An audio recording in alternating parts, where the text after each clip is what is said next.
اور اس مہینے کی بڑی عظمت ہے، بڑی برکت ہے۔ اس کے ایک دن کا روزہ 1 سال کے روزوں کے برابر ہے، اور ایک رات کا قیام شب قدر کے قیام کے برابر ہے۔ یہ جو پہلا عشرہ آئے گا یہ وہی 10 راتیں ہیں جن کی قسم اللہ نے سورہ فجر میں کھائی ہے، والفجر ولیال عشر۔ یہ جو 10 راتوں کی قسم کھائی ہے اللہ نے، یہ ذوالحج کی 10 راتیں ہیں۔ اور ان 10 دنوں میں جو یوم عرفہ ہے، 9 ذی الحج جو ہے، 9 ذی الحج یوم عرفہ، اس کی بہت فضیلت ہے۔ اس کا جو روزہ ہے وہ آئندہ سال کے گناہوں کا بھی کفارہ ہے اور گزشتہ سال کے گناہوں کا بھی کفارہ ہے۔ اللہ کو یہ دن بڑے پسندیدہ ہیں، اسی لیے جنہیں اللہ نے قربانی کی توفیق دی ہے ان کے لیے مستحب یہ ہے کہ وہ چاند طلوع ہونے کے بعد قربانی تک ناخن اور بال جو ہے وہ کٹوائیں گے نہیں، یہ مستحب ہے۔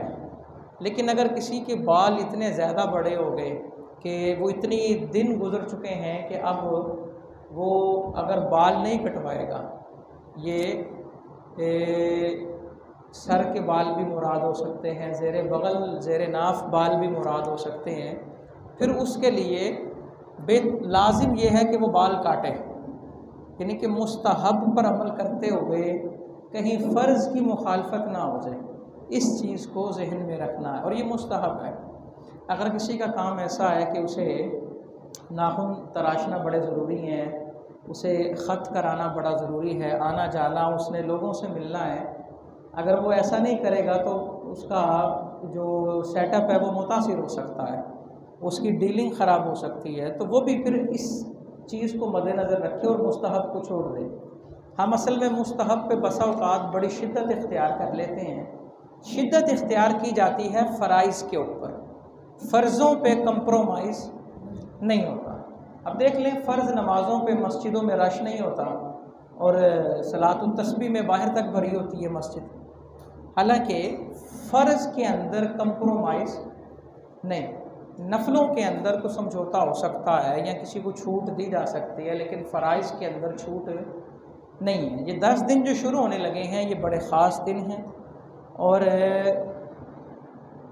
یہ یاد رکھیں لوگوں کو تنگ کرنے کے دن نہیں ہیں۔ یہ جو قربانی کے 10 دن ہیں ذی الحج کے مہینے کے، یہ لوگوں کو تنگ کرنے کے دن نہیں ہیں۔ کہنے کا مقصد یہ ہے کہ اگر میں نے قربانی کا جانور لیا تو اس کو رکھنا میری ذمہ داری ہے، وہ میرے گھر میں ہونا چاہیے۔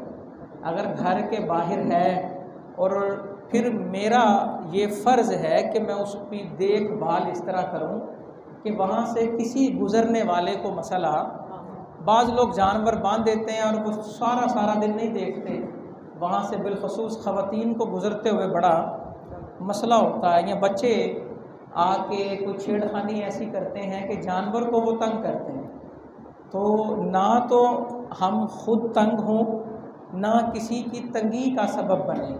اسی طرح جانور کو ایسی جگہ نہ باندھیں جہاں اسے گرمی کا سامنا کرنا پڑے۔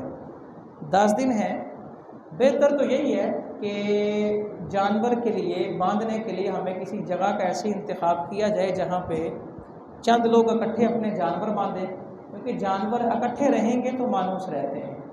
اور مثال کے طور پہ 3 لاکھ روپے کا اگر ویڈ لے لیا ہے تو 5,000 روپے اس کی نگرانی کرنے والے کو دے دیں گے تو کوئی فرق نہیں پڑے گا، اور 1,000 روپیہ صفائی کرنے والے کو دے دیں گے تو فرق، ہم کہیں گے نہیں جناب صفائی کرنی سرکاری بندوں نہیں ہے اور کرنی انہوں نے عید والے دن ہی، حالانکہ ایسا نہیں ہونا چاہیے، وہ ہماری ذمہ داری ہے اور ہم نے خود یہ سارے معاملات اس کے ہینڈل کرنے ہیں، دیکھنے ہیں، ان کا دھیان ہم نے خود رکھنا ہے، کیونکہ قربانی کا جانور جو ہے نا، اس کو جب نامہ اعمال کے پلڑے میں تولا جائے گا نا تو اپنے کھروں سمیت اس کا وزن کیا جائے گا۔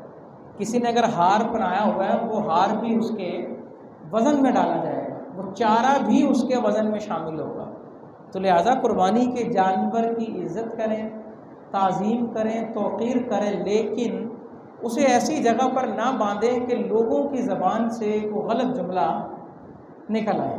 اور قربانی کے دن جب آ جاتے ہیں نا تو پھر قربانی ہی کی جائے گی، قربانی کے بدلے صدقہ ادا کرنے سے قربانی ادا نہیں ہوتی، صدقہ ادا کرنے سے قربانی ادا نہیں ہوتی۔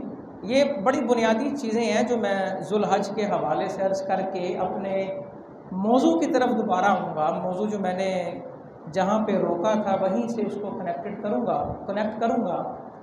اچھا، قربانی کے حوالے سے یہ بھی ذہن میں رکھیں، اللہ رب العزت نے سورہ کوثر میں تو یہ بات فرمائی نا، فَصَلِّ لِرَبِّكَ وَانْحَرْ، اپنے رب کے لیے نماز پڑھیں اور اپنے رب کے لیے قربانی کریں۔ کس کے لیے جی؟ یہ بات اہم ہے، قربانی کس کے لیے جی؟ اللہ کے لیے۔ تو جب اللہ کے لیے ہے تو پھر اسی طرح ہے جس طرح اللہ نے کہہ دیا، پھر اس کے احکامات وہی ہیں جو اللہ نے دے دیے۔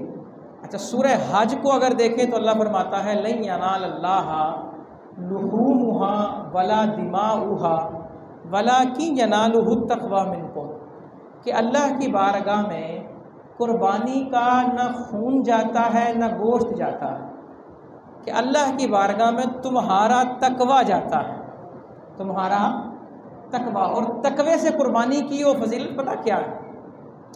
حضور علیہ الصلوۃ والسلام نے ارشاد فرمایا حضرت سیدہ فاطمہ الزہرا رضی اللہ تعالی عنہ کو، کہ فاطمہ، پہلا قطرہ خون کا بعد میں گرے گا، مغفرت اللہ پہلے عطا کر دے۔ اتنی فضیلت ہے قربانی کی۔ اور یہ فضیلت کیوں دی؟ کیونکہ یہ کسی اللہ والے کی یاد ہے، یہ قربانی جو ہے یہ کسی اللہ والے کی یاد ہے۔ قربانی کس کی یاد ہے جی؟ اللہ۔ یاد رکھیں، اصل قربانی جو ہے نا وہ باپ اور بیٹے کی گفتگو تھی، یہ جانور تو فدیہ تھا، یہ ذہن میں رکھیے گا۔ اصل قربانی وہ باپ اور بیٹے کی کیا ہے جی؟ گفتگو۔ جانور تو کیا ہے جی؟ فدیہ۔ تو ہم بھی اگر اس سنت کو زندہ کرنا چاہتے ہیں تو ہمیں وہ گفتگو بھی کرنا ہوگا، ہمیں وہ ماحول پیدا کرنا ہوگا، اور پھر اس کے فدیے میں قربانی ہم کریں گے تو اللہ اسے قبول فرمائے گا۔ قرآن کا انداز دیکھیں نا، سورہ صافات میں اللہ فرماتا ہے کہ حضرت سیدنا ابراہیم علیہ السلام نے اپنے بیٹے کو کہا کہ میں نے دیکھا ہے کہ میں تجھے ذبح کر رہا ہوں، بتا تیری رائے کیا ہے، بتا تو کیا کہتا ہے۔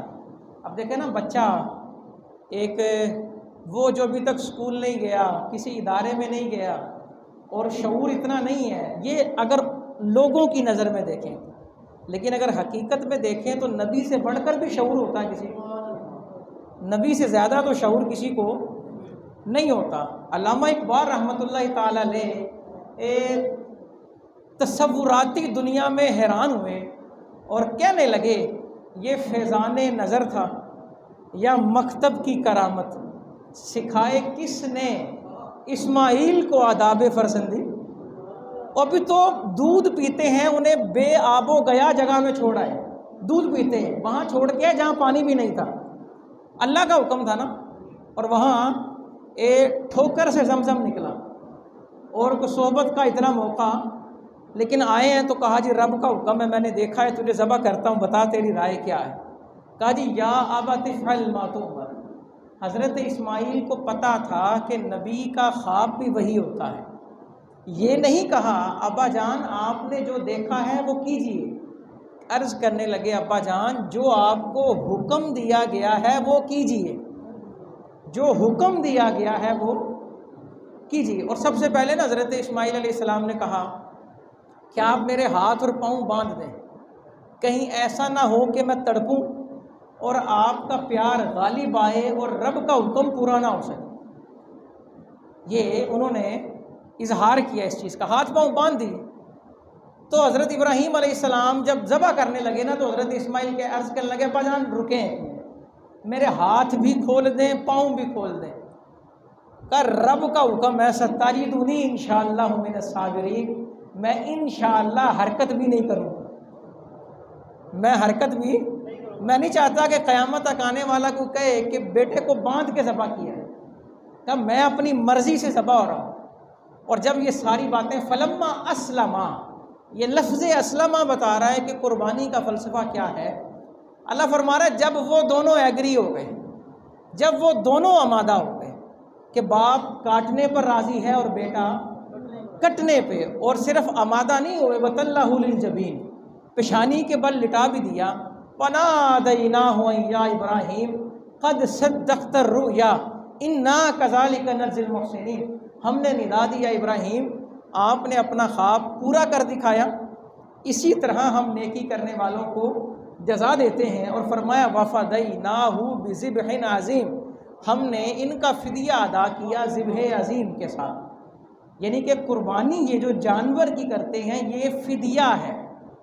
اصل خواب تو پورا ہو گیا تھا جب وہ دونوں رب کے حکم پر آمادہ ہو چکے تھے، اور جب قربان گاہ کی طرف جا رہے ہیں، راستے میں شیطان نے آ کے تنگ کیا، ٹریپ کیا اور بھٹکانا چاہا، تو وہاں شیطان کا منہ توڑنے کے لیے حضرت سیدنا ابراہیم علیہ السلام نے اسے پتھر مارے، کنکر مارے، اور قربان جائیں اللہ رب العزت کی بے نیازی پہ کہ قیامت تک اس کو ادا بنا دیا کہ حاجی کو، حاجیوں کا حاجی تب پورا ہوگا جب شیطان کو پتھر ماریں گے، شیطان کو کنکر ماریں گے۔ اب دیکھیں شیطان کو جہاں پتھر مارے جاتے ہیں اس کو اللہ نے کنیکٹ کر دیا ابلیس کے ساتھ۔ روایتیں پڑھیں تو آتا ہے کہ ایک پتھر سے اسے اتنی تکلیف ہوتی ہے کہ اگر آرا لے کر کسی کے 2 ٹکڑے کر دے نا، اس سے بھی زیادہ اسے تکلیف ہوتی ہے۔ اور 10 ذی الحجہ کو تو بڑے شیطان کو پتھر مارے جاتے ہیں، لیکن 11 اور 12 کو تینوں شیطانوں کو 7 پتھر مارے جاتے ہیں، جس کو کہتے ہیں رمیے جمرات، جمرات کہ شیطانوں کو کنکر مارنا۔ اب دیکھیں اب ایک آدمی 7 کنکر مار رہا ہے، لاکھوں لوگ ہیں، کتنے کنکر بچتے ہیں اسے؟ اور یہ کنکر بھی حاجی جو ہیں یہ جو 10 ذی الحجہ کو مارتے ہیں، یہ گزشتہ رات مزدلفہ سے چنتے ہیں ان پتھروں کو، وہاں سے چن کے لاتے ہیں ان پتھروں کو۔ الخیر مقصد یہ ہے کہ اسلما کا لفظ ہے جب وہ دونوں ایگری ہو گئے، اور اسلما کا وہی روٹ ورڈ ہے، وہی مادہ ہے جو مسلمان کا مادہ ہے، جو مسلم کا روٹ ورڈ ہے، اسلما کا بھی وہی روٹ ورڈ ہے۔ مسلمان کہتے ہی اس کو ہیں جو اللہ کے احکام پہ سر جھکا لیتا ہے اور اسے تسلیم کر لیتا ہے۔ تسلیم و رضا کا نام اسلام ہے۔ کس کا نام جی؟ تسلیم و رضا کا۔ بندہ مسلم کا کام نہیں کہ رب کے حکم کے آگے وہ کیوں کرے یا کس لیے، کس وجہ سے، وہ حکمت پوچھے، بندے کا یہ کام نہیں ہے۔ بندے کا کام ہے کہ وہ رب کے حکم کے آگے سر جھکا لے، بس جیسے حکم آیا ہے ویسے وہ کر گزرے۔ صحابہ کرام رضوان اللہ علیہم اجمعین وہ ہر وقت اس بات کے منتظر رہتے تھے کہ حضور علیہ السلام کی زبان مبارک سے کوئی حکم نکلے اور ہم اس پر عمل کریں۔ ہر وقت اس بات کے کیا رہتے تھے؟ منتظر رہتے تھے، ہر وقت اس بات کے منتظر رہتے تھے کہ حضور کچھ فرمائیں اور ہم اس پر کیا کریں؟ عمل کریں۔ تو اسلما لفظ بڑا ضروری ہے کہ ہم قربانی تو کر لیں مثال کے طور پہ، لیکن قربانی کے ساتھ ساتھ ہم بہت سے ایسے کام کریں جو اللہ کی نافرمانی کا سبب بن رہا ہے۔ تو جمع تفریق کر کے دیکھ لیں کیا آیا ہے اور کیا گیا ہے، ساتھ ساتھ بیلنس شیٹ بھی تو برقرار رکھنی ہے نا، اپنا حساب کتاب بھی تو کرنا ہے نا کہ کیا آیا اور کیا گیا۔ اب دیکھیں نا ایک بکرا آیا ہو اور اس کے علاوہ انسان کے نامہ اعمال میں اتنے گناہوں کا اضافہ ہو جائے، فائدہ اس کا بھی۔ قربانی کا مقصد بھی تو تقویٰ تھا نا، دکھلاوا تو نہیں تھا۔ قربانی کا مقصد دکھلاوا تو نہیں تھا۔ قربانی کا جانور خریدے تو کوشش تو یہی ہونی چاہیے، فقہی حکم بھی یہی ہے کہ اس میں بھاؤ تاؤ نہیں ہونا چاہیے، لیکن چونکہ لوٹ مار کا بازار گرم، اب پیسے ہی اتنے مانگ لیتے ہیں کہ وہ ویسے ہی وہ عقل سے بالا تر چیز ہو جاتی ہے۔ دیکھیں نا قربانی سے پہلے وہ ریٹ دیکھ لیں، پر کے جی کے حساب سے دیکھ لیں تو سمجھ نہیں آتا کہ وہ زندہ بکرا ہی پر کے جی 3-3 ہزار روپے کلو پڑ جاتا ہے زندہ. ابھی تو اس کی صفائی ہوگی، سارے معاملات ہوں گے. ان چیزوں کو بھی دیکھیں نا، یہ لوٹ مار کا جو بازار گرم ہے، اس صورتحال میں پھر ہمیں بارگیننگ کرنا پڑتی ہے. لیکن کوشش کریں کہ جہاں پر جائز یا مناسب ریٹ سمجھ آ جائے پھر اس سے کم نہ کرائیں. اور قربانی کا جانور انسان اپنی بساط کے مطابق لے، فربا لے، موٹا تازہ لے، اپنی رینج کے مطابق، اپنی بساط کے مطابق. اور جتنے کا لیا ہے نا، جس کو آ کے بتائے تو اسے صحیح قیمت بتائے، اسے خواہ مخواہ زیادہ بتانے کی ضرورت ہے یا کم بھی نہ بتائیں. اصل میں لوگ زیادہ اس لیے بتاتے ہیں کہ ان کو پتہ لگے میں نے بڑا مہنگا لیا ہے، ٹھیک ہے. اور کم بعض لوگ جو ہوتے ہیں وہ کہتے ہیں یار اگر ہم نے اس کو بتا دیا زیادہ یا صحیح قیمت بتا دی، وہ کہیں گے جا یار تجھے تو سودا ہی نہیں کرنا ہے، وہ جان کے ریٹ کم بتا دیں تو یہ بھی غلط ہو جائے گا. مقصد اللہ کی رضا ہے، تو جس نے جتنے کا لیا ہے وہ صحیح قیمت بتائے، یا پھر خاموشی رکھے کہ وہ کہ جناب میں معذرت چاہتا ہوں، میں ریٹ آپ کو اس کا نہیں. کیونکہ آپ جیسے منڈی سے جانور لے کے نکلتے ہیں، جہاں جہاں سے گزریں گے ہر ایک کا پہلا یہی سوال ہوگا جی کتنے کا لیا ہے، بس کتنے کا لیا ہے، کتنے کا لیا ہے. بھئی جو ریٹ چل رہا ہے وہی لیا ہوگا، تو اس لیے سب سے بحث کرنے کی ضرورت نہیں ہے. اللہ کی رضا کے لیے جا رہے ہیں، کہیں پر بھی خلوص جو ہے وہ گدلا ہو سکتا ہے، میلا ہو سکتا ہے، تو لہٰذا اللہ کی رضا کے لیے آئیں. اور قربانی لے لی ہے تو ہم نے اسلمہ پر عمل کرنا ہے کہ کوئی ایسا کام نہیں کرنا جس سے اللہ کی نافرمانی ہو. اب قربانی کا جانور خرید لے آدمی اور اس کے بعد وہ نماز ہی نہ پڑھنے آئے، وہ کہ جناب میں نے جانور کو چارہ کھلایا تھا تو اس کی گندگی مجھے لگ گئی، تو یہ ہو گیا وہ ہو گیا، جانور سنبھال رہا ہوں، نماز بھی گئی اور انسان کی طہارت کا خیال بھی نہیں رہا، سارے معاملات خراب ہو گئے. تو یہ پھر اسلمہ کے خلاف ہو جائے گا، اسلمہ کے مطابق نہیں ہوگا. اگر انسان اسلمہ پر عمل کرنا چاہتا ہے تو اس کا کوئی بھی عمل متاثر نہیں ہونا چاہیے قربانی کی وجہ سے. بہت سے لوگ ان پہ قربانی لازم ہوتی ہے لیکن وہ کہتے ہیں جناب اس وقت حالات نہیں ہیں، ہم قربانی نہیں کرتے. تو بھائی بات یہ ہے، اگر قربانی لازم ہے تو آپ نے ضرور 1,00,000 روپے کا بکرا لینا ہے، اب 20,000 روپے کا حصہ ڈال لیں، قربانی تو ہو جائے گی نا کہیں. اور پھر لوگ کہتے ہیں کہ جناب حصہ ڈال لیں تو آتا کچھ نہیں، آتا کچھ نہیں ہے. تو عرض یہ ہے جو آدمی نیت گوشت کھانے کی کرے قربانی سے تو اس کی قربانی قبول ہی نہیں ہوتی. سب سے مشکل کام اجتماعی قربانی ہے جی، سب سے مشکل کام، کیونکہ آپ کس طرح لوگوں کی نیتوں کا خیال رکھیں گے. بڑا مشکل کام ہے اجتماعی قربانی کو شرعی طریقوں کے مطابق. دعویٰ تو بڑا آسان ہے کہ شرعی اصولوں کے عین مطابق 7 لوگوں نے حصہ ڈالا، ایک آدمی کی نیت صرف یہی ہے کہ میں بوٹیاں کھاؤں گا، تو اس کی وجہ سے کسی کی بھی قربانی نہیں ہوگی، کیونکہ سب کی نیت عبادت ہونی چاہیے نا، اور پھر وہ درست ہوگا. اور بڑی پیچیدگیاں ہیں، بڑی باریکیاں ہیں. کہنے کا مقصد یہ ہے کہ ہم سب سے پہلے اگر قربانی کرنی ہے تو ہم باقاعدہ وہ کریں، کاؤنسلنگ کریں، مشاورت کریں، مشورہ لیں کہ نیت کیا ہونی چاہیے، معاملات کیا ہونے چاہیے، کیسے وغیرہ ذالک، ٹھیک ہے. اور پھر بعد میں بھی یہ مقابلہ جاری رہتا ہے. یہ جنہوں نے اجتماعی قربانیوں میں حصے ڈالے ہوتے ہیں نا، رشتہ دار پوچھتے ہیں بھی کنا آیا گوشت حصے سے، وہ کہے گا جی 12 کلو، وہ کہے گا لو سانو تو 25 کلو ملے ہیں، وہ کہے گا اچھا یہ مطلب ہے ساڈے نال فراڈ ہو گئے. اب دیکھیں نا، فراڈ اگر نہ ہوا ہو یہ کہنا یہ کتنا بڑا الزام ہے، کتنی بڑی تہمت ہے، 80 کوڑے سزائیں بہتان کی. تو انسان نیکی کرنے نکلا تھا اور وہ گمراہ ہو کے واپس آ گیا. تو نیکی کر اور دریا میں ڈال، نیکی کر اور دریا میں ڈال. کسی کا جانور کسی کا سودا اچھا ہو جائے گا، کسی کو ہلکا مل جائے گا، کسی کو جانور ذرا تگڑا مل جائے گا. لیکن یہ کہنا کہ جناب میرے ساتھ دھوکہ ہو گیا، فراڈ ہو گیا، نہیں. شکر ادا کریں کہ اللہ نے قربانی کی توفیق دی ہے اور اللہ قربانی کو قبول فرما لے.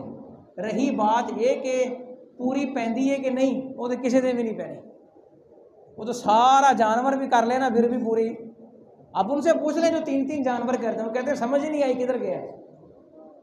وہ کہتے ہیں جی پتہ ہی نہیں لگا ہمیں جانور کدھر چلا گیا. یہ ساری باتیں صرف میں تمہیداً عرض کر رہا ہوں، اس لیے کہ ہم قربانی تو کر رہے ہیں لیکن قربانی کی جو حکمت ہے اس سے دور ہوتے جا رہے ہیں۔ قربانی کی حکمت یہ ہے کہ اللہ کے احکامات پر راضی رہنا۔ یہ دیکھیں، جب قربانی اس امت پہ فرض ہوئی نا، تو ابتدائی دنوں میں یا قربانی کے ابتدائی سالوں میں گوشت کی ایک بوٹی کھانا بھی جائز نہیں تھا۔ قربانی کرنے والا گوشت کی ایک بوٹی بھی نہیں کھا سکتا تھا۔ کیوں؟ تاکہ لوگوں کے اندر ایثار کا جذبہ پیدا ہو، دینے کا جذبہ پیدا ہو۔ حکم یہ تھا کہ سارا تقسیم کر دینا ہے، اور اگر اس سے پیچھے چلے جائیں، پرانی امتوں میں چلے جائیں، کوئی بھی بوٹی نہیں کھا سکتا تھا۔ یہاں پر تو یہ تھا کہ میں نے اگر قربانی کی ہے تو میں خود نہیں کھا سکتا، سارا تقسیم کرنا ہے۔ لیکن پرانی امتوں میں یہ تھا کہ کوئی بھی نہیں کھا سکتا تھا۔ قربانی کر کے ایک جگہ پہ رکھ دیتے تھے، اگر اللہ نے وہ قربانی قبول کی ہوتی تو آسمان سے آگ آ کر اسے جلا دیتی تھی، اور اگر اللہ نے رد کر دی ہوتی تو اس میں بدبو پیدا ہو جاتی تھی، گوشت خراب ہو جاتا تھا۔ سرعام پتہ لگ جاتا تھا کہ مقبول کون ہے اور مردود کون۔ یہ تو اللہ نے کرم کیا نا، پردہ رکھا اس امت پہ، کرم کیا اور کیا رکھا جی؟ پردہ رکھا اور حلال کر دیا گوشت کھائے۔ لیکن شروع میں حکم آیا کہ خود نہیں کھانا، دوسروں کو کھلانا۔ پھر حضور علیہ الصلوۃ والسلام نے ارشاد فرمایا کہ میں تمہیں روکتا تھا جمع کرنے سے، اب تم اسے جمع کر سکتے ہو۔ پھر ایام تشریق کا جو لفظ ہم سنتے ہیں، تکبیرات تشریق بھی پڑھی جاتی ہیں۔ 9 ذوالحج کی فجر سے لے کے 13 ذوالحج کی عصر تک ہر فرض نماز کے بعد بلند آواز سے اللہ اکبر اللہ اکبر لا الہ الا اللہ واللہ اکبر اللہ اکبر وللہ الحمد، یہ پڑھا جاتا ہے۔ تو تشریق کا معنی ہوتا ہے، ویسے تشریق کہتے ہیں یہ 11 12 10 11 12 13۔ اصل میں اب تو فریزر ہے نا، فریج ہے، فریزر ہے، جن کے اندر گوشت جو ہے وہ سیو ہو جاتا ہے۔ پہلے گوشت کو سیو کرنے کا، سٹور کرنے کا طریقہ ہوتا تھا، اس کو سکھایا جاتا تھا، دھوپ میں خشک کیا جاتا تھا۔ تو تشریق کا مطلب ہوتا ہے دھوپ میں خشک کرنا۔ تو ان دنوں میں آج بھی ہمارے لاہور میں بھی ایسے کوئی لوگ رہتے ہیں جو پرانے یعنی کہ رسم و رواج پہ چلتے ہیں۔ بہت سی برادری ایسی ہے، ان کا کنبہ بہت بڑا ہوتا ہے لیکن ان کے گھر میں فریزر نہیں ہے، وہ آج بھی لاہور میں رہتے ہوئے بھی گوشت کو اس طرح سکھا کے خشک کرتے ہیں۔ اور بہت سے طریقے ہیں گوشت کو سیو کرنے کے۔ تو تکبیرات تشریق، یہ 4 ایام تشریق یہ گوشت کھانے کے دن ہوتے ہیں، اسی لیے اب ان دنوں میں روزہ رکھنا جائز ہی نہیں۔ سال میں 5 دن ہیں، 5 دن ایسے ہیں جن میں روزہ رکھنا جائز۔ ایک عید الفطر کا دن، پہلا دن، اور 4 دن یہ 10 ذی الحج، 11 12 اور 13، کیونکہ یہ گوشت کھانے کے دن ہیں، قربانی کا گوشت کھانے کے دن ہے، لہٰذا ان 4 دنوں میں بھی روزہ رکھنے کی اجازت ہے نہیں۔ ایک اور بات وہ لوگوں میں مشہور ہے، وہ کہتے ہیں جناب 10 ذی الحج کو نا ہم نے روزہ رکھا ہوا ہے، وہ کہتے ہیں یہ روزہ ہمارا تب کھلے گا جب ہمارے جانور کی کلیجی پکے گی۔ نہیں، یہ غلط بات ہے۔ حضور علیہ الصلوۃ والسلام سب سے پہلے قربانی کے جانور کا گوشت کھاتے تھے، یہ بات ٹھیک ہے، لیکن آپ کو پتہ ہے کہ ان کے جانور ذبح کرنے کی اور پکانے کی رفتار کتنی تھی؟ اب تصور کریں، پریشر کوکر بھی نہیں ہے۔ میں آپ کو ایک حدیث پاک سناتا ہوں، صحابی کہتے ہیں عصر کی نماز پڑھی ہم نے۔ کون سی نماز جی؟ عصر کے بعد اونٹ ذبح کیا۔ کیا کیا جی؟ اونٹ ذبح کیا، اور مغرب سے پہلے پکا کے کھا چکے تھے ہم۔ عصر اور مغرب میں کتنا سا وقت ہوتا ہے؟ یہ ان کی مینجمنٹ تھی، یہ ان کی سمجھ لیں کہ وہ چیزوں کو لے کے چلنا بڑا اللہ نے ان کو بڑی صلاحیت دی ہوئی، حالانکہ کوئی جدید یا جدید مشینری نہیں ہے، لیکن ان کے اندر قوت تھی اور عزم تھا اور استقلال تھا کہ انسان جب نیت کر لے پھر اس کے لیے اسباب جو ہیں وہ پیدا ہوتے رہتے ہیں، آسانیاں ہوتی رہتی ہیں۔ تو کہنے کا مقصد ایک بات یہ بھی ہے کہ یہ 4 دن گوشت کھانے کے ہیں، روزہ رکھنا جائز ہے نہیں۔ انسان یہ بھی سمجھے نا کہ صرف میرے کھانے کے تھوڑی ہیں، یہ میرے کھلانے کے بھی تو دن ہے نا۔ جسے اللہ نے کھلانے کی توفیق دی ہوئی ہے وہ کھلانے والا بنے، کیونکہ ہمیشہ دینے والا ہاتھ لینے والے سے بہتر ہوتا ہے. لینے والا ہاتھ بہتر نہیں ہوتا، دینے والا ہاتھ بہتر ہوتا ہے. سب کو اپنی خوشیوں میں شامل کریں. دیکھیں نا، لوگ بڑا اہتمام کرتے ہیں جہاں قربانی ہوتی ہے، وہ گوشت کچا تقسیم بھی کرتے ہیں اور خود پکاتے بھی ہیں، اور لوگوں کو وہاں دعوت بھی دیتے ہیں اور بلاتے بھی ہیں. اور ساتھ ساتھ جو بھی انسان کام کرے، جانور کو ذبح کرنے سے لے کے کسی بھی طرح کا کام ہو، انسان بس ایک چیز کو فالو کرے، وہ یہ کہ شریعت اس مسئلے میں کیا کہتی ہے، شریعت کا حکم کیا ہے اور ہم کر کیا رہے ہیں. شریعت کے مطابق چلنا ہے. خلاف شرع کام کرنے کی کسی کو بھی اجازت نہیں ہے. تو یہ دن ہیں، حج کے دن ہیں، قربانی کے دن ہیں، بڑی سعادتوں والے دن ہیں، بڑی برکتوں والے دن ہیں. اور ان دنوں میں جو بندہ اللہ کی نافرمانی کرتا ہے تو یقین کریں یہ بہت بڑا نافرمان جو ہے وہ کہلایا جائے گا. یہ سعادت والے جو دن ہوتے ہیں نا، ان دنوں میں بس وہی محروم ہوتا ہے جس کی قسمت میں محرومی لکھی ہو. تو لہٰذا ان دنوں کو غفلت میں نہیں گزارنا. اچھا جی، چونکہ حج کے دن بھی چل رہے ہیں تو حج کے حوالے سے میں 2-4 منٹ آپ کے ضرور لوں گا. بہت سے لوگوں کو شوق تو ہے ہر بندے کو حج کا، ہر آدمی کو. اب دیکھیں نا، جس دن حج کا خطبہ ہوتا ہے یوم عرفہ، سمجھ آئے یا نہ آئے سب نے چینل لگایا ہوتا ہے کہ جو خطیب ہے مفتی اعظم عرب کے، وہ حج کا کیا دے رہے ہیں جی، مسجد نمرہ میں خطبہ ہو رہا ہے. اب بڑی سہولتیں کر دی میڈیا نے، اس کی ٹرانسلیشن ساتھ ساتھ جو ہے وہ چلتی رہتی ہے. آپ لائیو بھی سنیں تو کسی بھی زبان میں آپ لائیو اس کی ٹرانسلیشن سن سکتے ہیں. باتیں تو وہی ہیں، قرآن کی آیتیں پڑھی جا رہی ہیں، وہی تلاوت کی جا رہی ہے، لیکن سن کر میں کیفیت طاری ہوتی ہے. وہ کیفیت کیا ہوتی ہے کہ اتنا بڑا اجتماع مسلمانوں کا، اور ان سے خطاب کیا جا رہا ہے، اور سارے یہ وہی ہیں جن کی زبان پہ ایک ہی ترانہ ہے، جن کے جسم پہ ایک ہی لباس ہے، ایک لباس میں ملبوس ہو کے. کوئی بڑا نہیں ہے، چھوٹا نہیں ہے، امیر نہیں ہے، غریب نہیں ہے، سب صدا یہی دے رہے ہیں نا، لبیک اللہم لبیک، لبیک لا شریک لک لبیک، ان الحمد والنعمت لک والملک لا شریک لک. تو یہ حج اکبر کے دن ہے. جو حج ہوتا ہے نا ذوالحج کے مہینے میں، اسے حج اکبر کہتے ہیں. حج اصغر کہتے ہیں عمرے کو. ہمارے لوگ یہ سمجھتے ہیں کہ جو جمعے والے دن آئے وہ حج اکبر ہوتا ہے. ہر حج حج اکبر ہوتا ہے. ہر حج ہے عربی زبان کا لفظ جس کا معنی ہے زیارت کا ارادہ کرنا. تو حج اکبر کا مطلب یہ جو حج ہے، کیونکہ اس کے اندر ارکان زیادہ ہیں، مقامات زیادہ ہیں. اور عمرے کو حج اصغر کہتے ہیں، اس کے اندر ارکان جو ہیں وہ کم ہوتے ہیں. ٹھیک ہے جی، وہ معاملات جو ہیں اس کے اندر تھوڑے. تو اس لیے ہر حج اکبر ہوتا ہے. ہاں، جمعے والے دن آئے تو اس کی فضیلت بڑھ جاتی ہے، اور 2 خطبے ہوں، 3 ہوں، 4 ہوں، اس سے برکت بڑھتی ہے، وزن نہیں بڑھتا. ہاں، اگر وزن بڑھے گا تو نیکیوں کا بڑھے گا، گناہوں کا نہیں بڑھے گا. یہ لوگ سمجھتے ہیں جناب یہ حکومت پہ بھاری ہو جائے گا. حکومتیں ویسی ان کے معاملات الگ ہیں، لیکن اس بات سے کوئی تعلق.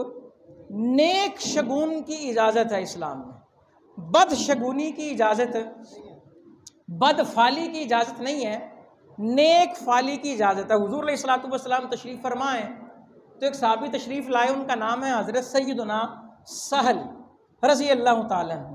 سہل کا مطلب ہوتا ہے آسان یا مسئلے کا حل ہو جانا، یہ سہل کا مطلب ہے. تو حضرت سہل آئے نا تو حضور فرمانے لگے، لو جی سہل آ گئے ہیں، اب کام جو ہے وہ سیدھا ہو جائے گا، اب معاملہ جو ہے وہ آسان ہو جائے گا. یعنی کہ نیک فالی لی. نیک فالی کی تو اجازت ہے، برکت پر معمول کرنے کی اجازت ہے، لیکن نحوست، بدقسمتی، اس طرح کی چیزوں کی اجازت نہیں ہے. یہ بات ذہن میں رکھیے گا. بد فالی کی اجازت، ہم ایمان لاتے ہیں نا، ایمان کی صفتیں بھی پڑھتے ہیں، بچوں کو پڑھاتے ہیں، مجمل مفصل ہے، آمنت باللہ و ملائکتہ و کتبہ و رسلہ. میں اللہ پر ایمان، اس کے کتابوں پر، رسولوں پر، فرشتوں پر، اچھی اور بری تقدیر پر ایمان لاتا ہوں. اچھی اور بری تقدیر کا مطلب یہ ہے کہ میرے ساتھ جو اچھا ہو رہا ہے اللہ کا حکم ہے، اور میرے ساتھ اگر کچھ اچھا نہیں ہوا تو یہ میری تقدیر ہے. اور یہ لکھا تھا، یہی ہونا تھا. تو لہٰذا ان ساری چیزوں کو سمجھنا ہے. دن ہیں حج کے، اور حج جو ہے یہ آپ یوں سمجھیں یہ چند مقامات کی زیارت کا نام ہے. میں صرف مختصراً عرض کر دیتا ہوں. پاکستان سے جانے والے اکثر حضرات جو ہیں وہ حج تمتع کرتے ہیں. حج تمتع، حج کی 3 قسمیں ہوتی ہیں: حج مفرد، حج تمتع، حج قران. قران جس طرح قرآن لکھتے ہیں نا اس طرح لکھا جاتا ہے، لیکن الف پر مد نہیں ہے. حج مفرد کا مطلب ہوتا ہے یہ وہ کریں گے جو مکہ رہتے ہیں، صرف حج کرنا. حج تمتع کا مطلب ہوتا ہے پہلے عمرہ کرنا پھر حج کرنا. اور حج قران کا مطلب ہوتا ہے عمرہ اور حج کا ایک ہی احرام باندھنا. یہ بڑا مشکل کام ہے، کیونکہ جب تک آپ حج سے فری نہیں ہوں گے تب تک آپ احرام کھول نہیں سکتے. اور اتنے دن احرام میں رہنا، کوئی نہ کوئی مخالفت ہو جائے گی اس کی، اور پھر دم لازم ہو جائے گا، قربانی لازم ہو جائے گی، صدقہ لازم ہو جائے گا وغیرہ ذالک. تو حج تمتع میں یہ ہوتا ہے کہ حاجی یہاں سے جب جاتا ہے تو عمرے کی نیت کر کے احرام باندھتا ہے، اور عمرہ مکمل کر کے احرام کھول دیتا ہے. پھر یوم الترویہ، یوم الترویہ کہتے ہیں 8 ذی الحج کو.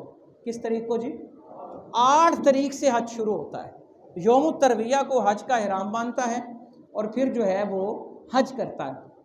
عمرے کا احرام باندھا، تلبیہ پڑھا، اس نے نیت کر لی، نفل پڑھ لیے. اب وہ مکہ پہنچے گا نا، مکہ مکرمہ جا کے سب سے پہلے اس نے طواف کرنا ہے.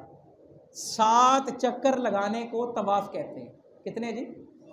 7 چکروں سے کم طواف نہیں ہوتا. 1 چکر کو طواف نہیں کہیں گے، 7 چکروں کو طواف کہیں گے. اور طواف ضروری نہیں کہ آپ 7 چکر لگاتار لگائیں. عام دنوں میں ہم جائیں نا تو ہمیں مطاف میں جگہ مل جاتی ہے. مطاف وہ صحن جہاں پہ طواف ہو رہا ہوتا ہے، لیکن حج کے دنوں میں رش اتنا ہوتا ہے کہ کئیوں کو اوپر جگہ ملتی ہے، وہ اوپر. اور اگر آخری چکر دیکھیں تو میرا خیال ہے شاید ایک چکر ہی 7 کلومیٹر کا، تو وہ 7 چکر 49 کلومیٹر کے بن جائیں گے اگر کوئی آخر میں طواف کر رہا ہے تو ضروری نہیں وہ ایک دفعہ کرے، وہ ٹھہر ٹھہر کے رک رک کے وہ طواف کر سکتا ہے. حجر اسود سے اس کا طواف شروع ہوگا، اور حجر اسود کو وہ استلام کرے گا، بوسہ نہیں دے گا. احرام والا نہ کعبے کو چھوئے گا نہ حجر اسود کو چھوئے گا. اس کی وجہ یہ ہے، منع نہیں ہے، منع اس لیے ہم کرتے ہیں کیونکہ حجر اسود پر بھی خوشبو لگی ہوگی اور کعبے کے غلاف پہ بھی خوشبو لگی ہوتی ہے. وہ جو حتیم ہے کعبے کے باہر، وہ سی جو بریکٹ بنی ہوئی ہے اس پر بھی خوشبو لگی ہوتی ہے. وہ کسی بھی چیز کو اگر چھوئے گا نا تو خوشبو لگ جائے گی، اور اگر خوشبو زیادہ لگ گئی ہے تو پھر اس کا صدقہ وغیرہ اس پہ لازم ہے، کیونکہ احرام کی حالت میں خوشبو نہیں لگا سکتے. اچھا، تو سب سے پہلے طواف کرنا ہے، اور طواف کے بعد مقام ابراہیم پہ 2 نفل پڑھنے ہیں. اور یہ جو میں نے استلام کی بات کی نا، یعنی کہ یہ اشارہ کرنا حجر اسود کو اور پھر اس ہاتھ کو چوم لینا، جس نے استلام کیا گویا اس نے حجر اسود کو بوسہ دیا. استلام کرنا ایسے ہی ہے جیسے حجر اسود کو بوسہ دینا. اور حجر اسود کو بوسہ جو دیتا ہے تو حجر اسود اس کے گناہوں کو جذب کر لیتا ہے، اور قیامت کے دن اس کی سفارش حجر اسود کرے گا. اور یہ وہ پتھر ہے، جب آیا تھا تو رات بھی ہو جاتی تھی تو رات معلوم نہیں تھی ہوتی، اتنا نور تھا اس کا. پھر یہ سیاہ ہو گیا لوگوں کے گناہ چوس چوس کر، اور جو استلام کرتا ہے اس کے گناہ بھی یہ چوستا ہے. تو 7 چکر لگا کے مقام ابراہیم پہ 2 نفل پڑے جاتے ہیں. یہ مقام ابراہیم جہاں پہ حضرت سیدنا ابراہیم علیہ السلام کے پیروں کے نشان موجود ہیں. اب دیکھیں نا، جب کعبہ تعمیر کر رہے ہیں، اب وہاں جانے کی اللہ سب کو توفیق دے، تو ویسے تو تصویروں میں لگتا ہے عمارت چھوٹی سی ہے، لیکن یہ عمارت بہت بڑی ہے. اور جتنی دفعہ آپ نظر دوڑائیں گے نا کعبے پہ، ہر دفعہ یہی لگے گا کہ میں خواب دیکھ رہا ہوں، حقیقت نہیں ہے. وہ منظر ہی ایسا ہے، ناقابل بیان ہے، اور کیفیت عجیب طاری ہو جاتی ہے. وہاں پر آپ صرف بیٹھے مطاف میں کعبے کو دیکھتے رہے نا، یقین کریں اس سے بڑھ کر کوئی سعادت ہے ہی نہیں. سارا دن بیٹھے رہیں، وقت کا احساس ہی نہیں ہوتا. آپ کو کھانے پینے کی ٹینشن لینے کی بھی ضرورت نہیں ہے. جیسے ہی آپ کو بھوک لگے گی نا، کھانا آپ کے پاس موجود ہوگا. کہاں سے آیا ہے کوئی نہیں بتائے گا کہاں سے آیا، لیکن آپ کے پاس کھانا وافر مقدار میں موجود ہوگا. یہ اب دیکھیں نا، آپ میرے یا میں کہوں مجھے فلاں جگہ کا راستہ آتا ہے، مجھے بڑے شارٹ کٹ آتے ہیں، کیا کہنے اس آدمی کے جو کہے مجھے حرم کے شارٹ کٹ آتے ہیں، میرے ساتھ آؤ، میں جلدی تمہیں کعبے کے پاس لے جاؤں گا، میں جلدی مطاف میں لے جاؤں گا۔ دیکھیں نا، کسی آدمی کو روضہ رسول کے شارٹ کٹ آتے ہیں، وہ کہ آؤ میں جلدی سے آپ کو جنت البقیع کی طرف لے جاتا ہوں، جلدی سے آپ کو ریاض الجنہ کی طرف لے جاتا ہوں، جلدی سے فلاں دروازے کی طرف لے جاتا ہوں۔ یہ بڑے اعزاز کی بات ہے۔ تو مقام ابراہیم پہ 2 نفل پڑھیں گے، اس کے بعد صفا مروہ کی سعی ہے، سعی صفا اور مروہ، چونکہ مقام ابراہیم سے جب ہم جائیں گے نا تو پہلے مروہ آئے گا پھر صفا، تو چکر ہم نے صفا سے شروع کرنا ہے۔ تو مروہ جائیں گے، وہاں سے صفا، صفا سے مروہ ایک چکر، یہ پورا 1 کلومیٹر کا ایک چکر ہے، لیکن صفا تک جاتے ہوئے بھی 1 کلومیٹر لگے گا، اور مقام ابراہیم سے صفا تک جاتے ہوئے بھی چند میٹر لگیں گے۔ تو صفا سے مروہ، پھر صفا، پھر مروہ، 7 چکر یوں لگیں گے، صفا مروہ کی سعی ہوگی۔ اور درمیان میں صفا مروہ کی جب سعی کر رہے ہوں گے نا، سبز لائٹیں لگی ہوں گی، اس کا مطلب ہے یہاں تیز چلنا ہے، دوڑنا نہیں۔ کئی لوگ کہتے ہیں جی دوڑنا ہے ہم نے، وہ دوڑتے ہوئے گر جاتے ہیں۔ فرش بھی بہت ٹھنڈا ہوتا ہے نا، تو اے سی چل رہے ہوتے ہیں، سنگ مرمر، اور پیروں کے اندر جرابیں، تو اگر احرام پہنا ہوا تو آدمی نہیں پہن سکتا، یا کوئی اوپن جو جوتا ہوتا ہے احرام کی حالت میں جس کو پہننے کی اجازت ہے، جراب احرام کی حالت میں نہیں پہنی جا سکتی، یہ ذہن میں رکھیں، کیونکہ ٹخنا جو ہے نا یہ ہمارا ننگا ہونا چاہیے، یا کوئی ایسی چپل نہیں پہن سکتے سینڈل وغیرہ جس سے ٹخنا چھپ جائے، یہ پاؤں کی اوپری ہڈی نظر آنی چاہیے۔ تو کینچی چپل جو ہے وہ پہنی جا سکتی ہے، وہاں پر لوگ پہن کے پھرتے ہیں اگر، لیکن اکثر جو ہے ہمارے ہاں جاتے ہیں ہم ننگے پاؤں ہی وہاں پہ پھرتے ہیں۔ تو وہ سبز لائٹوں میں تھوڑا سا تیز ہو جائیں، 7 چکر پورے کریں، اس کے بعد عمرہ مکمل ہو گیا۔ اب انسان نے حلق کرانا ہے یا قصر، ٹنڈ کروا لے یا بال چھوٹے کروا لے، یعنی کہ 1/4 اگر وہ بال کٹوا لیتا ہے اتنے، حلق ٹنڈ نہیں کرواتا، اگر پورے سر چوتھائی حصے کے وہ، یعنی کہ کٹنگ کرا لیتے ہیں ہم روٹین میں، اور کم از کم اتنے بال وہ کٹا لیتا ہے چوتھائی حصے کے، تو اس کا عمرہ جو ہے مکمل ہو گیا۔ اب وہ عمرے کے احرام سے باہر آ گیا، سلے ہوئے کپڑے پہنے، خوشبو لگائے، جیسے مرضی جہاں مرضی آئے جائے، اب اس کی پابندیاں ختم ہو گئیں۔ اب جس دن آنا ہے نا یوم الترویہ، 8 ذو الحج آنا ہے، اب اس نے دوبارہ احرام باندھنا ہے، اب اس نے تلبیہ کہنا ہے اور احرام کے نفل پڑھنے ہیں، پھر اس نے اس کے بعد مینا میں چلے جانا ہے۔ یوم الترویہ کو اس نے کہاں چلے جانا ہے؟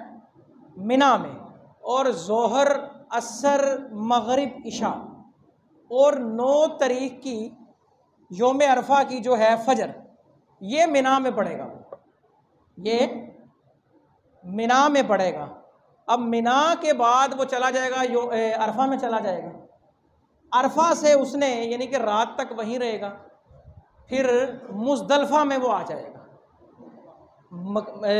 مزدلفہ یہ تقریباً کوئی اتنے دور نہیں ہے، یہ پاس ہی ہیں، یہ سارے پاس ہی ہیں۔ اب 10 تاریخ کو، 10 ذی الحج کو، جس دن ہمارے ہاں عید ہوتی ہے، اس دن اس نے صبح، حاجی نے چونکہ مزدلفہ سے رات اس نے کنکر اٹھائے ہوں گے، اس نے بڑے شیطان کو 7 کنکر مارنے ہوں گے، اور بڑے شیطان کو 7 کنکر مارنے کے بعد، صرف بڑے شیطان کو مارے جائیں گے 10 تاریخ کو۔ اب اس نے حلق کرانا ہے یا قصر، یعنی کہ ٹنڈ کرائے گا یا بال کٹوائے گا، چاہے اس نے عمرے پہ ٹنڈ کروائی تھی لیکن اب پھر دوبارہ کرائے گا، لیکن اس سے پہلے اس کی قربانی پوری ہو جانی چاہیے۔ قربانی، اب قربانیوں کا چونکہ خود نہیں کی جاتی، وہاں پہ میسیج آ جاتا ہے یا پتہ ٹائم دیا ہوتا ہے کہ مثال کے طور پہ اگر کسی کو ٹائم دیا ہوا ہے نا کہ 9 بجے آپ کی قربانی ہو جائے گی، وہ آدھے گھنٹے یا گھنٹے کا مارجر رکھ لے، وہ سمجھے کہ 10 بجے ہوگی۔ اب قربانی کے بعد اس نے حلق کروانا ہے، اب جب حلق ہو جائے گا نا، ٹنڈ ہو جائے گی، اس کا مطلب یہ ہے کہ اب وہ احرام کی پابندیوں سے باہر آ گیا۔ اب احرام کی پابندیوں سے وہ کیا ہوا جی؟ باہر آ گیا۔ یہ 10 ذو الحج کو قربانی کے بعد اس نے ٹنڈ کروا لی، احرام ختم ہو گیا۔ اب اس نے 10 تاریخ کو واپس آنا ہوتا ہے مکہ، حرم میں واپس آنا ہے مکہ کے اندر، اور اس نے طواف زیارت کرنا ہے، 7 چکر لگانے ہیں، اور طواف کے بعد 2 رکعت نفل مقام ابراہیم پہ، اور پھر صفا مروہ کی سعی ہوگی، یہ حج کی سعی ہے۔ اب اس کے بعد 11 اور 12 ذی الحج، 2 دن حاجی کا کام یہ ہے کہ اس نے 2 دن لگاتار تینوں شیطانوں کو 7 پتھر مارنے۔ اب جب 2 دن تینوں شیطانوں کو 7 پتھر مار لے گا نا بندہ، اب اس کے حج کے تقریباً تمام ارکان پورے ہو گئے، اب صرف طواف وداع رہ گیا، الوداعی طواف۔ یہ اکثر تب کیا جاتا ہے جب انسان مکے سے رخصت کرتا ہے یا اب مدینے کا سفر شروع ہونے لگا ہے تو طواف وداع اس نے کرنا ہے۔ اسی طرح 7 چکر لگائے گا اور اس کے بعد مقام ابراہیم پہ 2 رکعت نفل ادا کرے گا، تو یہ ایک آدمی کا جو حج ہے وہ مکمل ہو جائے گا۔ اب اس کے بعد اگر وہ مدینے کا ان کا پلان ہے، مدینے آئیں گے، اور اگر واپس پھر مکہ آنا ہے تو مکہ آنے کی وجہ سے عمرہ دوبارہ لازم ہو جائے گا، کیونکہ جو بھی میقات سے گزرے گا اس پر عمرہ جو ہے وہ لازم ہے۔ میقات سے گزرے اور اس نے حرم جانا ہو تو وہ احرام باندھ کے گزرے گا اور سیدھا جا کر پہلے عمرہ کرے گا، چاہے وہ مکہ کا لوکل ریزیڈنٹ بھی ہے، اسے ہر دفعہ احرام باندھنا پڑے گا اور اسے عمرہ کرنا پڑے گا۔ لیکن عرب کے لوگ اس چیز کا خیال نہیں رکھتے اور وہ کوئی عمرہ وغیرہ نہیں کرتے۔ تو یہ میں نے بتانا ضروری صرف اس لیے سمجھا کہ جو لوگ نہیں جا سکے انہیں پتہ ہو کہ حج شروع کس دن سے ہوتا ہے، یعنی کہ 8، 9، 10، 11، 12 یہ 5 دن۔ 8 کو احرام باندھ کے منا سے عرفہ، عرفہ سے مزدلفہ سے پھر بڑا شیطان اس کو کنکر مارے، پھر اس کے بعد طواف زیارت ہے، پھر 11 اور 12 کو تینوں شیطانوں کو کنکر مارنا ہے، پھر اس کے بعد طواف وداع ہے اور حج جو ہے وہ بندے کا مکمل۔ اب دیکھیں، اب یہ حج کے اندر وہ جہاں جہاں گیا، حتیٰ کہ شیطان کو بھی کنکر مارے، اگر ان ساروں کو ڈیپلی دیکھا جائے تو یہ اللہ کے نیک بندوں کی ادا تھی جو اس نے زندہ کی۔ اللہ کے نیک بندے کچھ ہوتے ہیں تو ان کی اداؤں کو زندہ رکھا ہوا ہے نا، اگر وہ کچھ نہیں ہوتے، وہ کچھ شے نہیں ہوتے تو ان کی اداؤں کو زندہ رکھنے کا مقصد کیا ہے؟ اب دیکھیں نا، ہے وہ جہاں جا رہے ہیں، اگر کوئی عقل کے مطابق دیکھے ہیں تو پہاڑ ہی، صفا مروہ بھی تو پتھر ہی ہے نا، صفا مروہ بھی تو پتھر ہے نا، ایک پہاڑ ہے۔ وہ مزدلفہ جا رہے ہیں، منا جا رہے ہیں، عرفات جا رہے ہیں، پہاڑ ہی ہے نا، یہ پتھر ہی ہیں، یہ مقام جگہیں تو وہی ہیں، حتیٰ کہ کعبہ جو ہے وہ بھی تو پتھر ہے نا، لیکن وہ معزز کیوں ہے؟ بات پتھر ہونے کی نہیں ہے، بات یاد رکھیں، کعبہ یہ غیر اللہ ہے۔ کعبہ جو ہے یہ کیا ہے جی؟ یہ آج کل لوگوں کو، کئیوں کو وہ ہوتا ہے، وہ حیضہ سا ہو جاتا ہے، نہیں جناب غیر اللہ کے پاس جاتے ہو، وہ کعبہ بھی تو غیر اللہ ہے نا، کعبہ بھی تو غیر اللہ ہے، تو کیوں جاتے ہو؟ اس لیے جاتے ہیں کہ ہے تو یہ غیر اللہ، غیر اللہ کا مطلب اللہ نہیں ہے۔ جو اگر نعوذ باللہ یہ کہے یہ عین اللہ ہے، اللہ ہے، تو وہ کافر ہو جائے۔ کعبہ غیر اللہ ہے اور ذی روح بھی نہیں ہے، لیکن پھر وہاں جاتے ہیں، کیوں؟ کیونکہ اس کی نسبت اللہ والوں سے، اس کا تعلق اللہ والوں سے ہے۔ بات صرف پانی کی نہیں ہے، ہو سکتا ہے کوئی اعتراض کرے کہ جناب آپ کو ہمارے گنگا اور جمنا پہ اعتراض ہے تو زمزم پہ کیوں جاتے ہو؟ بات پانی کی نہیں ہے، بات نسبت کی ہے۔ اسے نسبت کس سے ہے یہ بتاؤ؟ زمزم کو نسبت اللہ والے سے ہے، تو بات صرف کس چیز کی ہے جی؟ نسبت کی بات ہے۔ لہٰذا یہ ذہن سے نکال دیں کہ جناب غیر اللہ یہ وہ یہ غیر اللہ ہی ہے نا، ہر چیز دنیا میں جو بھی ہے وہ سب کیا ہے جی؟ غیر اللہ۔ کعبہ بھی تو غیر اللہ ہے، اس کے سامنے سب کھڑے ہیں، کیوں کھڑے ہیں؟ کیونکہ اللہ کا حکم ہے یہاں آنا ہے۔ اور یہ کعبے کو اعزاز کیوں حاصل ہے؟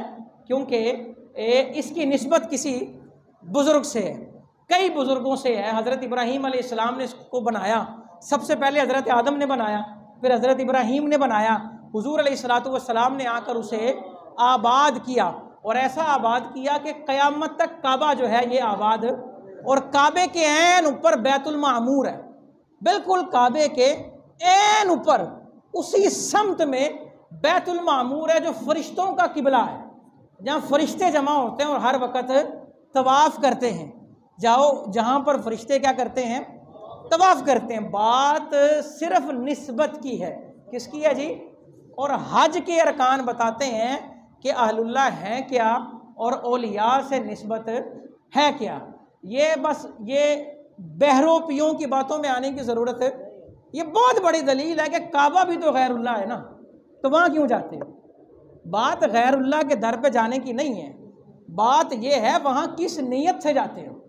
اگر کوئی آدمی کسی بزرگ کے پاس گیا اور اس نے سوچ غلط لیا، اس کا عقیدہ غلط ہو گیا، تو ہو سکتا ہے شرک ہو جائے، اور اگر اس کا عقیدہ ٹھیک ہے تو پھر اس کو فائدہ ہوگا۔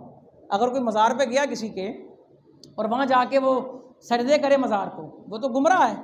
وہاں جا کے وہ قبر کو طواف کرے، وہ تو گمراہ ہے۔ وہاں جا کے وہ صاحب مزار سے اگر مانگے تو وہ گمراہ ہے۔ مانگنا تو اللہ سے ہے، دینا تو اللہ نے ہے۔ ہاں، وہ اللہ کے نیک بندوں کا وسیلہ مانگے، وہ نیک لوگوں کے قرب میں جا کے دعا مانگے۔ مانگنا کس سے ہے جی؟ اللہ سے۔ دینا کس نے ہے؟ اللہ نے۔ لیکن اللہ اپنے مقربین کے صدقے عطا کرتا ہے۔ صحیح بخاری کی روایت ہے، ترزقون بدعفائکم، تو تمہیں تمہارے کمزور اور ناتوان لوگوں کے سبب رزق دیا جاتا ہے۔ اور اللہ والے جو ہیں، اگر ان کو ہم دیکھیں تو ان کے جو ظاہری دنیا ہے یا ظاہری معاملات جو ہیں، یہ کوئی اتنے سٹرونگ نہیں ہوتے، یہ بڑے سفید پوش ہوتے ہیں۔ یہ باتیں میں اس لیے کر رہا ہوں، ابھی چونکہ خبریں کئی دنوں سے گردش کر رہی ہیں سمندری طوفان کی۔ کوئی کہہ رہا ہے جی کراچی کو کچھ نہیں ہو سکتا، کنارے پہ عبداللہ شاہ غازی بیٹھے ہیں، کوئی اس طرح کی بات کر رہا ہے، کوئی اس طرح کی بات کر رہا ہے، اور کئی کہہ رہے ہیں جناب جو خود قبر سے باہر نہیں آ سکتے وہ کیا کر سکتے ہیں۔ عجیب قسم کی نا بحث شروع ہوئی ہے، عجیب قسم کی۔ حالانکہ یہ بحث کرنے کی ہمیں ضرورت کیا ہے؟ طوفان آئے گا یا نہیں یہ مالک جانے، یا اس کا وہ جو مخلوق ہے وہ جانے۔ ہمیں کیا کرنا چاہیے؟ رب سے اس کا فضل مانگنا چاہیے، اے اللہ ہمیں نجات دے۔ ہمیں اس بات میں نہیں پڑھنا چاہیے کہ آئے گا کہ نہیں آئے گا۔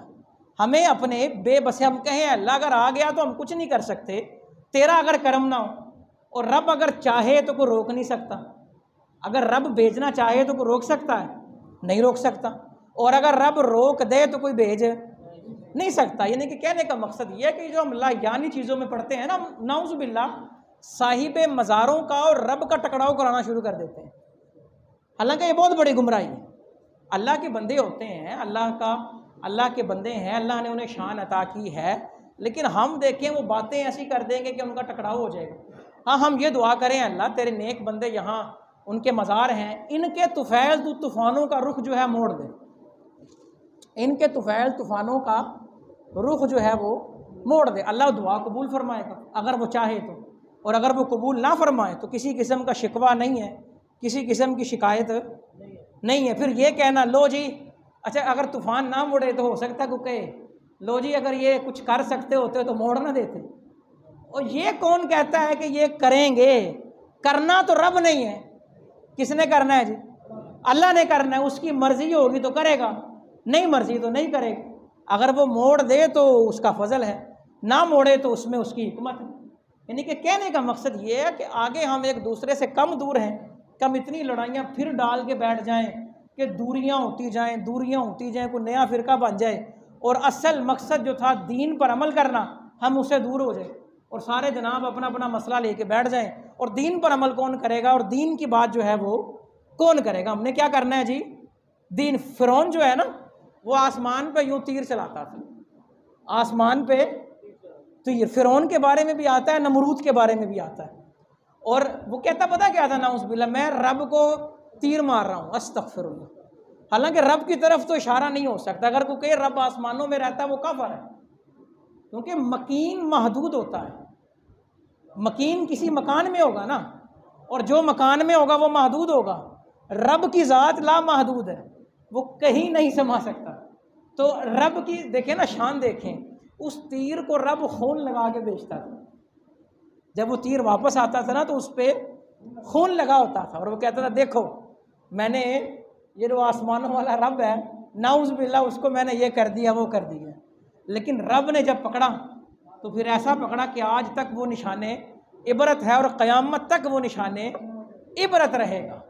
رب نہ چاہے تو ہم چاہ بھی نہیں سکتے، اور رب اگر چاہے تو ہم اس کے خلاف جا نہیں سکتے۔ یہ بات حق ہے کہ رب اپنے بندوں کی بات ٹالتا نہیں۔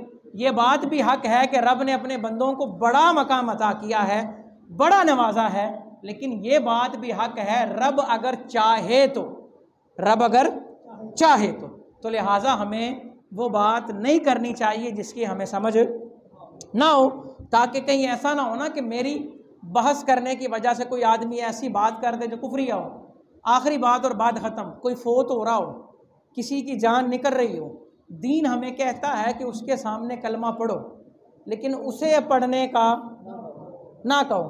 کیوں نہ کہو؟ کیونکہ موت کی جو تکلیف ہے نا وہ ناقابل بیان ہے۔ یہ ایک لمحہ لگتا ہے جان نکلنے میں، لیکن اتنی سخت تکلیف ہے نا کہ اس کو بیان نہیں، کیونکہ جس نے محسوس کر لیا وہ چلا گیا، اور جس نے بیان کرنا ہے اس نے محسوس ہی نہیں کیا۔ بہت کڑواہٹ ہے، بہت۔ اعلیٰ حضرت رحمۃ اللہ تعالی علیہ نے کہا نا کہ موت سنتا ہوں ستم تلخ ہے زہر آبائے ناب، کتنی کڑوی ہے جیسے خالص زہر کا پیالہ ہوتا ہے۔ اور اعلیٰ حضرت کا انداز دیکھیں، وہ کہتے ہیں اگر میں اس کرواہٹ کو مٹھاس میں بدلنا چاہتا ہوں نا تو مجھے ایک تریاق لا کے دو، ایک اینٹی ڈوٹ لا کے دو۔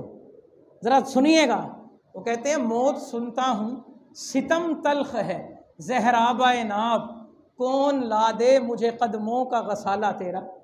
یا رسول اللہ صلی اللہ علیہ وآلہ وسلم، آپ کے پیروں کا دھون مل جائے نا تو وہ کرواہٹ مٹاس میں تبدیل ہو سکتی ہے۔ یعنی کہ ہم مرنے والے کو کہیں گے کلمہ پڑھ، تو ہو سکتا ہے وہ کہے کہ میں نہیں پڑھتا، خاتمہ اس کا کفر پہ ہو جائے۔ تو اسی طرح کوئی نہیں جانتا کہ کس نے کب مر جانا ہے، تو خدا را دینی ابحاث بالخصوص اولیاء کرام کو زیر بحث نہ لائیں۔ صحابہ کرام رضوان اللہ علیہ مجمعین کو آج لوگ زیر بحث لا رہے ہیں، اور صحابہ کرام کے بارے زبان درازیاں کرتے ہیں اور مشاجرات کھنگالتے ہیں، اور ان کے بارے عجیب عجیب باتیں کرتے ہیں، لوگوں کا ایمان بھی خراب کرتے ہیں، خود بھی خراب ہو رہے ہیں۔ تو لہٰذا اس سے انسان تباہ ہو جائے گا۔ اصل میں دنیا کی تباہی معنی نہیں رکھتی، آخرت کی تباہی معنی رکھتی ہے کہ آخرت میں بندہ تباہ ہو جائے گا، پھر کدھر جائے گا؟ یہ وہ لوگ ہیں جن کو اللہ شفاعت کا اذن عطا فرمائے گا۔ تو لہٰذا ہمیں اولیاء سے محبت کرنی چاہیے، لیکن عقیدت رکھنی چاہیے، لیکن عقیدے کے اندر رہتے ہوئے، عقیدے سے باہر نہیں، عقیدے کے اندر رہتے۔ دیکھیں نا بعض اوقات ہم اتنا غلو کر دیتے ہیں، اتنا غلو کر دیتے ہیں کہ ولیوں کا نام لے کے ہم یہ کہنا شروع کر دیتے ہیں کہ فرشتے ان کے در کے کمی ہیں، نعوذ باللہ، اور بڑی باتیں۔ یہ دیکھیں نا، یہ پھر ہم یہاں سے معاملہ خراب ہو جاتا ہے۔ اب فرشتوں کی بڑی شان ہے جی، کیا مقام حضرت جبریل کا، کیا اسرائیل کا، کیا اسرافیل کا، یہ رسول فرشتے ہیں، بڑے بڑے ولی بھی ان جیسے نہیں ہیں۔ لہٰذا ان چیزوں کو سمجھیں کہ عقیدت رکھیں لیکن عقیدے کے اندر۔ تو دعا یہ ہے اللہ عمل کی توفیق دے، وآخر دعوانا الحمدللہ رب العالمین۔